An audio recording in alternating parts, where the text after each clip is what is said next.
ঘটি বাড়ির মেয়ে হয়ে বাঙাল বাড়িতে বিয়ে করে এসে কিছু শিখি আর না শিখি বেশ কিছু রান্না শিখেছি। আমার শাশুড়ি মায়ের হাতের একটা স্পেশাল রান্না আপনাদের সাথে শেয়ার করব, সেটা হচ্ছে ছোট মোরলা মাছ দিয়ে শুক্তো। দারুণ লাগে খেতে, আপনারা একবার খেয়ে দেখুন, অসাধারণ খেতে। এক থালা ভাত উঠে যাবে, আর কোনো সবজির দরকারই পড়বে না। চলুন শেয়ার করি। সবজির মধ্যে লাগছে পেঁপে, লাউ, আলু, উচ্ছে আর একটা বেগুন। ভালো করে ছোট ছোট টুকরো করে কেটে নিয়েছি।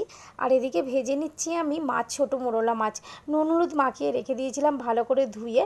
তো এইগুলোকে ভেজে তুলে নিয়েছি। এবার একটা কড়াতে দিয়ে দিলাম জল।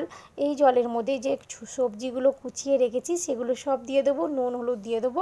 শুধু দেবো না উচ্ছেটা, কারণ হচ্ছে এর মধ্যে উচ্ছেটাও আমার শাশুড়ি মা দিয়ে দেয়, কিন্তু আমার না উচ্ছে একটু ভেজে না খেলে ভালো লাগে না। আপনারা চাইলে উচ্ছে না ভেজেও দিয়ে দিতে পারেন।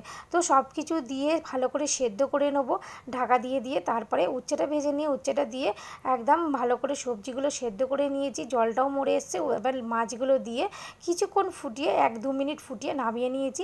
এবার কড়াতে দিয়ে দিয়েছি তেজপাতা আর রাঁধুনি আর অল্প সর্ষে আর আদাটা দিয়েছি। আদাটা দিয়ে সামান্য জল দিয়ে ভালো করে একটু নেড়েচেড়ে নেবেন। তারপরে এই মাছের যে সবজির ঝোলটা সেটা দিয়ে দেবেন।